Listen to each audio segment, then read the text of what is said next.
Hello দর্শকবৃন্দ, আমি এখন এই মুহূর্তে দাঁড়িয়ে আছি একটা গহীন জঙ্গলের ভিতর, একটি গহীন বন ভাতার সরি বন বাদারের মধ্যে দাঁড়িয়ে আছি। আজ আপনাদের সামনে আমি পরিচয় করে দেবো এমন একজন শিল্পীকে, যার নাম শুনে আপনারা অনেকবার শুনেছেন হয়তো বা, আমিও যদিও এই প্রথম শুনেছি। যাকে আমরা তাকে আমন্ত্রণ জানাবো তার গান শোনার জন্য, তার নিজ কণ্ঠে আমরা গান শোনার জন্য তাকে আমরা আমন্ত্রণ জানাবো। প্লিজ আসুন আসুন, আপনি আসুন আসুন। জি জি, আপনি তো সোহাগ আলম, ভালো আছেন তো? এটা কাছে দাঁড়ান, মাইক্রোফোনের কাছে দাঁড়ান। যে আপনি ভালো আছেন তো? জি, আমি ভালো আছি। আপনি ভালো আছেন? আমি ভালো আছি, ভালো আছি, ভালো আছি। তারপরে আপনার বলুন, আপনার কেমন চলছে আপনার এটা কি গান গাওয়া, খাওয়ার আর যে বিষয়গুলো চলছে আর কি, জীবনটাই কিভাবে চলছে বলেন আপনি, বলেন। চলছে এখন আপনারা তো জানেন, সবাই জানেন। আমি প্রায় দেশের বাইরে থাকি। আমি বিভিন্ন রাষ্ট্রে যেয়ে থাকি। আমি প্রায় আমার পেশা ধরতে গেলে এটা। এই যে গত কিছুদিন শুধু পেশা নেশা তো বটে না? হ্যাঁ, এটাই। আমিও নেশা করি আসলে, মানে আমার নেশা গান শোনাটা। হ্যাঁ বলেন। মানে আমিও ধরেন আমি বিভিন্ন রাষ্ট্রে যাই তো। আমি এই কিছুদিন আগে ইন্ডিয়া গেলাম। আচ্ছা আচ্ছা আচ্ছা। ইন্ডিয়াতে আমি যখন স্টেজে উঠলাম, ওইখান থেকে আমাকে লাথি মেরে বের করে দেওয়া হয়। বাবা বাবা বাবা, এত সুন্দর আপ্যায়ন, এই যে হ্যাঁ, আমাকে ওইটা কিন্তু অপমান করা হয় নাই। মূলত আমার সমস্যা হচ্ছে আমি একটু লেট করে গেছিলাম তো, যার কারণে আমাকে ওইখান থেকে লাথি মেরে বের করে দেওয়া হয়েছে। বাহ বাহ বাহ। তো হ্যাঁ হ্যাঁ হ্যাঁ জি জি জি, পড়ে। তারপরে আমি গেলাম ওই আপনার অস্ট্রেলিয়াতে। বাহ বাহ বাহ। অস্ট্রেলিয়াতে যখন আমি উঠলাম স্টেজে, দেখি দর্শকের হাততালিতে তো মানে অনেক দর্শক। তারপরে দেখলাম যে বক্সে বাজতেছিল, আসলে কোনো দর্শক ছিল না। বাহ বাহ, আপনি এত গুণবান ব্যক্তি আমাদের সামনে এসেছেন। আচ্ছা, আমরা আসলে আমাদের দর্শকরা অনেক অনুপ্রাণিত হবেন আপনার কথাগুলো শুনে। জি জি, নেক্সট। তারপর আমি গেলাম ধরেন আরেকটা প্রোগ্রামে। ওই জায়গাটা হলো অনেক দূরে। আমি ওই প্রোগ্রামে যাওয়ার পর আমি যখন স্টেজে উঠলাম, তবে আপনাকে অনেক দূরান্ত থেকে আপনার ফোন আসে প্রোগ্রামের জন্য? আচ্ছা হ্যাঁ, আমি অনেক ফোন আসে, তো আমি সবগুলো অ্যাকসেপ্ট করতে পারি না, কারণ আমার অনেক শিডিউল থাকে। যার কারণে আপনারা তো জানেন যে আমি অনেক বিখ্যাত আমি একজন গায়ক, সিঙ্গার, আমি গান গেয়ে থাকি। তো ওই স্টেজে যখন আমি উঠলাম, দর্শক আমাকে ডিম ছুঁড়ে মারলো। মানে এতটাই মানে তারা আনন্দিত ছিল যে আমাকে ডিম ছুঁড়ে মারলো। ডিমগুলো তো অবশ্যই ভেঙে গিয়েছে। তারপরে এই ডিমগুলো আপনি কি করলেন পরে? ডিমগুলো তো নিতে পারিনি, কিন্তু কুসুমগুলো আমি নিয়ে আসছি। যাক, আমরা তাহলে আপনার আরেকটি পরিচয় পেলাম। আপনার গায়কের সাথে সাথে আপনি একজন সাশ্রয়ী মনের মানুষ, বা আপনি মিতব্যয়ী মানুষ। ধন্যবাদ। জি জি। তারপর ধরেন ওই ডিমগুলো, আমি তো ব্যাচেলার থাকি। আচ্ছা। আমি একজন সিঙ্গার, আমার বিভিন্ন জায়গায় যাইতে হয়, এই কারণে ওই ডিমগুলো আমি ভাজি করে খাই আর কি। আরেকবার আরেকটা প্রোগ্রামে যখন গেলাম, ওইখানে আমাকে জুতা মারা হয়েছে। আচ্ছা। ওই জুতোগুলা কিন্তু আমি আবার, যেহেতু জুতো মারছি, দর্শকের ভালোবাসা, ওইগুলো তো আর ওখানে রেখে আসে যায় না, আমি ওগুলো নিয়ে আসছি। আসার পর এগুলো আমি কিন্তু বিক্রি করছি। বাহ। বিক্রি করে কত টাকা পেয়েছেন? ব্যবসা কেমন হলো আপনার? বিক্রি করতে গিয়ে প্রায় 125 টাকা পাইছি আমি। বাহ। আমার ওখানে বহু টাকা হয়েছে। তো এখন বলেন আপনাদের আবদার কি?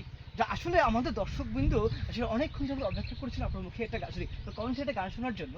আমরা একটা গান কি শুনতে পারি আপনার কণ্ঠে? হ্যাঁ, আসলে এটা নতুন কিছু না।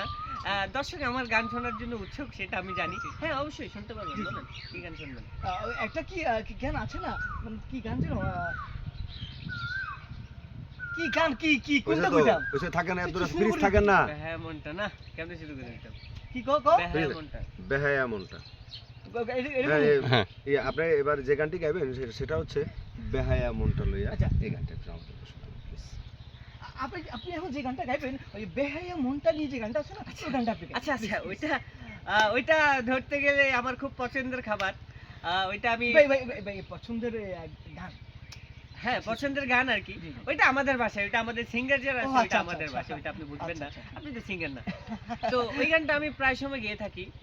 আর ওই এই গানটার একটা ইতিহাস আছে। ভাই একটু আমাদের দর্শক দেখবেন। আমি যখন এই গানটা গাওয়ার জন্য একটা স্টেজে উঠলাম, এই গানটা যখন শুরু করলাম, ওইখানে মানে মেয়েরা মানে এত পরিমাণে কান্না করছে যে আমাকে আসে জড়ায় ধরছে ভাই।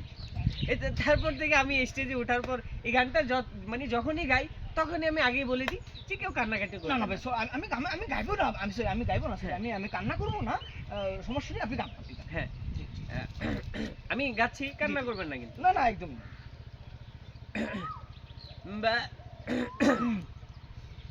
বেহায়া মনটা লয়া আমি তোর মারে ভালোবাসি। এটা তোর মারে না ভাই, এটা তোর মারে হবে। সরি। জি। তোমারে বেহায়া মনটা লয়া তোমারে ভালোবাসি, তোমারে তোমারে তোমারে জি ভালোবাসি জি হ্যাঁ, জি জি হবে, হবে, জি শুরু আবার হবে। শুরু জি বেহায়া বেহায়া মনটা লয়া তোর মারে ভালোবাসি ভাই আবারও ভাই আবার তোর মারে না ভাই তোমারে ভালোবাসি তোমারে, জি, তোমারে। জি জি, জি আবার আসুন। তোমারে তোমারে জি জি জি জি হবে হবে এবার হবে হবে বেহায়া মনটা লয়া আমি তোর মারে ভালোবাসি ভাই আপনি আবার সেই একই ভুল করছেন ভাই এটা তোমারে ভালোবাসি প্লিজ হয়তো না ভাই আসবে না ভাই ভাই আসবে প্লিজ না না আসবে না ভাই ট্রাই করুন আসবে ভাই হবে ভাই দর্শকরা বসে আছে ভাই প্লিজ আসবে না ভাই ভাই দর্শকরা বসে আছে আসবে না ভাই ওই যে বেহায়া আছে না হ্যাঁ। বেহায়াটাই সমস্যা ভাই কেন হবে ভাই সমস্যা কেন হবে ভাই আসবে না আমি পারতাম না ভাই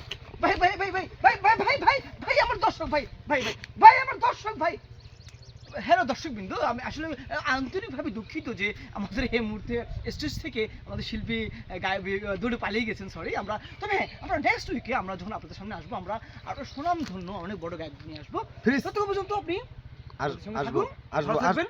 আসবো ফ্রিজ ফ্রিজ এতে দাঁড়া থাকেন এখন উনি কি বলে শিল্পী নিয়ে আসবো এখন কি বলে আমি বুঝতে পারি নাই ওই শিল্পীটা মূলত অনেক ভালো আমি যতটুকু দেখলাম সর্বশেষ বুঝলাম উনি তো তার সেরা তো নেক্সটে যাকে আমরা নিয়ে আসবো তারকে লাগিয়ে নিয়ে আসবো সেই পর্যন্ত আপনারা অপেক্ষা থাকুন সুস্থ থাকুন ভালো থাকুন শেষ তবে দর্শকবৃন্দ আমি আসলে এমনটা ভাবিনি তবে হ্যাঁ তারা একটু হালকা তার ছেড়ে ছিল যেটা আমি আগে জানতাম না তবে আগামী সপ্তাহে আমরা যে শিল্পীকে নিয়ে আসবো সেই শিল্পীর আগে থেকে আমরা তার লাগিয়ে দিয়ে আসবো সে পর্যন্ত ভালো থাকবেন সুস্থ থাকবেন